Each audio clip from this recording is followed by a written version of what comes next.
3 ہو گئی.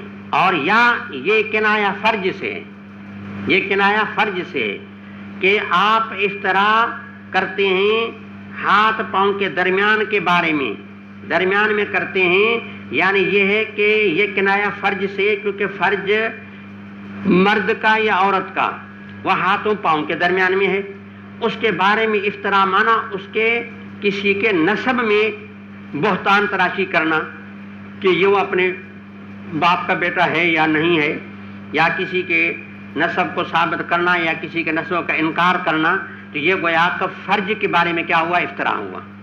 فرج کے بارے میں افطرا ہوا بہین طور کہ آپ اگر کسی کے نسب کو ثابت کریں یا کسی کے نسب کا انکار کریں تو یہ افطرا جو ہوا کس کے بارے میں ہوا؟ فرج کے بارے میں ہوا. تو ایک توجہ یہ بھی کی گئی ہے. تو مل ملا کے کل کتنی ہو گئی؟ آگے ولا تعصوا فی معروف، کوئی معروف کام ہے اس میں معصیت بالکل نہ کرو. معصیت کہتے ہیں حکم کی مخالفت کو، بالکل نہ کرو. فمن وفی منکم فاجرہ علی اللہ، کہ جس نے یہ ساری بیعتیں پوری کی اللہ تعالیٰ پورا اجر ان کو دے دے گا. ومن اصاب من ذلک شیئا، اور جو ان میں سے کسی چیز کو پہنچا، یعنی ان اوپر کے 7 جو گناہ ہیں ان میں کسی کا ایک ارتکاب کیا، پھر فعوقب فی الدنیا، اور دنیا میں اس کے لیے عقاب ہو گیا، سزا اس کو مل گئی، حد نافذ ہو گئی، تو کفارہ بن گئی. کیا بن گئی؟ کفارہ. یعنی بظاہر یہ کہ بس گناہ معاف ہو گیا، توبہ کی ضرورت نہیں ہے. ومن اصاب من ذلک شیئا، اور جس نے کوئی گناہ کا ارتکاب کیا لیکن اللہ نے ستاری کی، پھر یہ کہ حد سے بھی بچ گیا، پھر وہ اللہ کے حوالے ہے، چاہے اللہ اس کو معاف کرے چاہے اللہ اس کو سزا دے دے. بس ان باتوں پر ہم نے اللہ کے نبی کے ساتھ کیا کی؟ بیعت کی. یہاں 2 باتیں ہیں. ایک بات یہ ہے کہ حدود کفارات ہیں یا سواتر ہیں، اس میں لمبی چوڑی بحث ہوتی ہے، مشکات میں بھی ہوتی ہے، ترمذی میں آپ سنیں گے. بس موٹی سی اتنی سی بات یہ ہے کہ ہم یہ کہتے ہیں یعنی احناف کہ حدود جو ہیں کفارات ہیں، مانا یعنی وہ سواتر ہیں. باقی یعنی اس کا یہ معنی نہیں ہے کہ بس وہ گناہ ہی معاف ہو گیا، گناہ معاف نہیں ہوا. باقی یہ ہے کہ ایک ستاری ہے، مکفرات ہیں، تکفیر ہوتی ہے کہ اس میں جو ہے وہ یعنی ساتر ہیں. اور باقی رہ گیا کہ توبہ اگر کرے گا تو پھر گناہ بھی مٹ جائے گا، توبہ نہیں کرے گا تو دنیا کی سزا الگ ہوگی، آخرت کی سزا الگ ہوگی. باقی اگر شروعات ہی سے ستاری ہے، پکڑا ہی نہیں گیا، تو بس پھر بھی اللہ کے حوالے ہے کہ اللہ اس کو معاف کرے یا اللہ اس کو سزا دے دے. تو اس میں گویا کہ ایک بات یہ بھی ثابت ہوئی کہ کبیرے گناہوں سے اجتناب یہ ایمان ہے. ساتھ میں یہ بات بھی سمجھ میں آئی کہ اس باب میں گویا کہ تردید ہو گئی، کن کی تردید ہو گئی؟ معتزلہ اور خوارج کی بھی. کہ میں نے آپ کو جیسے عرض کیا کہ امام اکثر تو مرجئہ کی تردید کی ہے، لیکن کہیں کہیں معتزلہ خوارج کی تردید بھی کی ہے.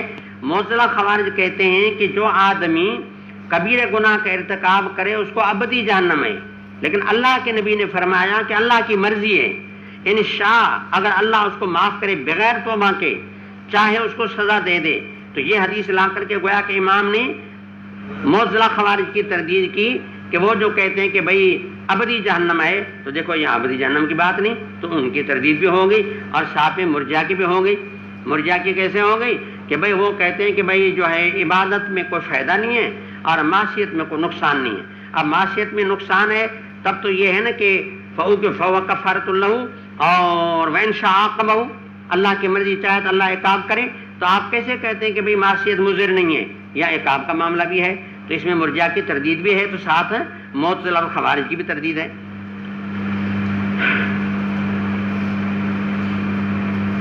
اب آگے ہے باب من الدین الفرار من الفتن.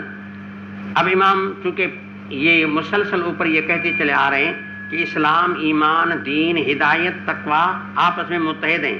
اب تھوڑا انداز بدل دیا. اب فرمایا کہ الفرار من الفتن من الدین، فتنوں سے بھاگنا یہ دین ہے، اور پھر دین اسلام ایمان ہے. تو معلوم کہ فتنوں سے بھاگنا یہ بھی ایمان ہے.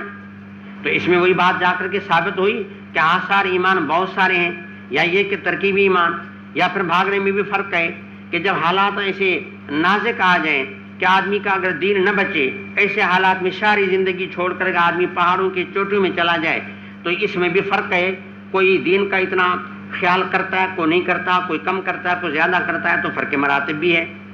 حدثنا عبداللہ ابن مسلمۃ اب مالک عن عبد الرحمن ابن عبداللہ ابن عبد الرحمن ابن ابی صعصعۃ عن ابیہ اپنے ابا سے، یعنی ابا ان کا کون ہے؟ عبداللہ، عبد الرحمن بن عبداللہ بن عبد الرحمن بن ابی صعصع، یہ اتنے جو ہے نا وہ 3-4 نام آ گئے، تو یہ روایت عبد الرحمن کا کرتے ہیں اپنے ابا سے، تو ابا ان کا کون ہے؟ عبداللہ، اور وہ بیان کرتے ہیں ابو سعید خدری رضی اللہ تعالی عنہ سے انہ قال قال رسول اللہ صلی اللہ علیہ وسلم، وہ وقت قریب ہے کہ ایسا ہو جائے کہ ان یکون خیر مال مسلم غنم، کہ ایک مسلمان کا بہترین مال بکریاں بنے، کہ اور نہ، لیکن بکریاں ان کے کام میں آئیں۔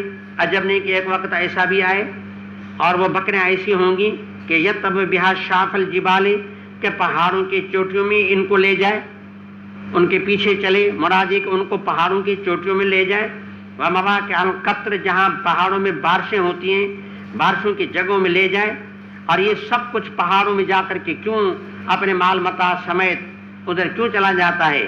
یفر بدینہ من الفتن، وہ وقت ایسا آئے گا کہ وہ یعنی اپنے دین کے ساتھ بھاگے گا، یعنی دین کو بچائے گا فتنوں سے، دین کو بچائے گا فتنوں سے۔ تو حدیث سے معلوم ہوا کہ ایک وقت ایسا آئے گا کہ مانا وہ بھاگنا دین کے حفاظت کے لیے ہوگا۔ جب دین کی یعنی بھاگنے میں حفاظت ہے تو ایسا سمجھیں کہ پھر وہ بھاگنا دین بھی ہے، کیونکہ دین اس کا منشا ہے کہ یہ بھاگنا دین کی وجہ سے ہے۔ یعنی یہ بھاگنے کا عمل کیوں پیدا ہوا؟ من الدین کے معنی یہ بھی آپ کر سکتے ہیں کہ میں نے ابتدائی یعنی بھاگنے کا منشا کیا ہے، یہ بھاگنا کیوں آیا؟ وہ دین کی وجہ سے۔ تو روایت سے بھی وہی معلوم ہو رہی ہے کہ یہ فر بدینہ ہی، کہ فتنوں سے اپنے دین کے ساتھ بھاگے گا، مانا دین کو بچائے گا۔ تو یہ بھی مانا دین کو بچانے کے لیے جب بھاگ رہا ہے تو معلوم ہے کہ دین کی وجہ سے بھاگ رہا ہے نا، تاکہ میرا دین بچے۔ تو ترجمہ ثابت ہو گیا ایک وقت ایسا آئے گا کہ بھاگنے کا منشا دین ہوگا، بھاگنے کا منشا دین، یعنی آدمی دین کی وجہ سے بھاگے گا۔ تو بہرحال منشا کرو تبھی ٹھیک ہے، اگر آپ اس کو من تبیزی کرو تو پھر ایمان بنے گی کہ بھاگنا دین کا جز ہے۔ جب بھاگنا دین کا جز ہے تو دین ایمان ایک ہے، تو جزیت بھی ہو جائے گی۔ اور آگے روایت یہ کہ بابو قول النبی صلی اللہ علیہ وسلم انا اعلمکم باللہ وان المعرفۃ فی القلب۔